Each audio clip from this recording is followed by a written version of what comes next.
to Grad-post. I'm your host, Brian S. Mitchell, and we're here to talk about life before, during, and after graduate school, and whether an advanced degree is right for you. Today I'm going to lay out the facts surrounding the much ballyhooed April 15th resolution. Sounds foreboding, doesn't it? You may have heard of this topic if you applied to a graduate program in the United States for the upcoming fall admissions cycle. It may have even been the date specified in your offer letter. The April 15th resolution is a policy statement that was developed by the Council of Graduate Schools, CGS for short, many years ago to protect prospective graduate students from being pressured by admissions officers and programs to make premature decisions regarding offers of admissions with financial aid. It also protects graduate programs from unnecessary and counterproductive competition for top students. In a nutshell, here's the important part of the resolution, and I quote, "Students are under no obligation to respond to offers of financial support prior to April 15th. Earlier deadlines for acceptance of such offers violate the intent of this resolution." End quote. So, you have until April 15th to respond to an offer of financial aid to enroll or continue in a graduate degree program. Sounds simple enough, but there are some important clarifications that sometimes get overlooked. That can lead to confusion. First, the resolution applies to the offer of financial aid only, not the offer of admission. Though these two things often go hand in hand, for example, you wouldn't accept the financial aid for a program you're not attending. It is possible for programs to require an earlier decision for admission to a program without financial aid. That is, you intend to pay for it yourself. If you receive an offer of admission without financial aid, the program is under no obligation to give you until April 15th to reply. What constitutes financial aid for a graduate degree program?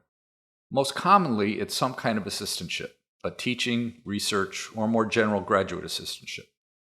But it could also be a scholarship towards tuition, reduced or waived tuition, or a more generous fellowship. These offers should always be in writing and should clearly specify the amount, duration, and conditions for the award, such as academic standing. Second, the resolution may not apply to all advanced degree programs at an institution. It does not apply to law or medical school admissions, and often does not apply to MBA programs in the business school. Why? Because these programs are often outside the jurisdiction of the graduate school. But it should apply to the so-called non-professional degree programs like most MA, MS, and PhD programs. Each university is different. You can find out if the university you apply to is a signatory to the resolution on the CGS website.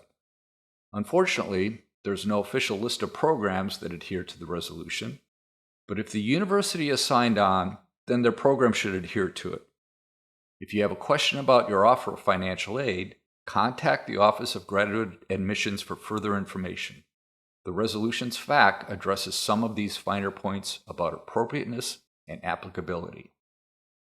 Third, the resolution is an agreement among participating institutions. While most U.S. graduate schools participate in the resolution, some do not. You should not avoid an institution that is not a signatory to the resolution, but you should also not feel pressured to respond to the financial aid offers if they give you a deadline earlier than April 15th. They have every right to do so, but you have every right to refuse. It may be difficult to turn down a request for an early decision from a program you really want to go to, but if they really want you, then they'll wait.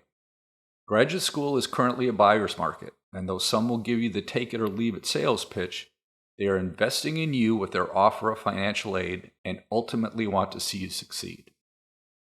Finally, and perhaps most importantly, the April 15th resolution outlines your rights and procedures if you should change your mind.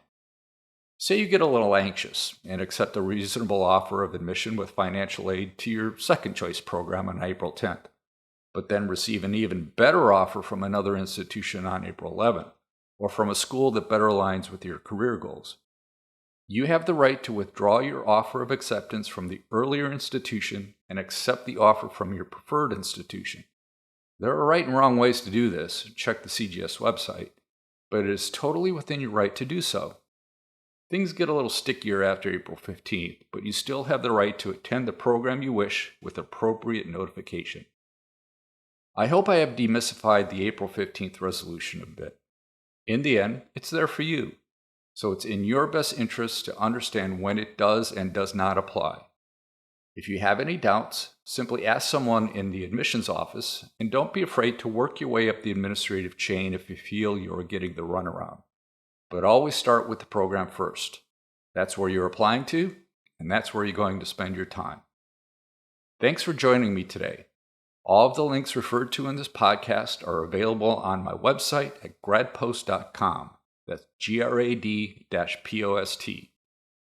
There, you'll find additional podcasts and resources to help you plan your adventure for your advanced degree. After all, in a 360-degree world, every degree counts.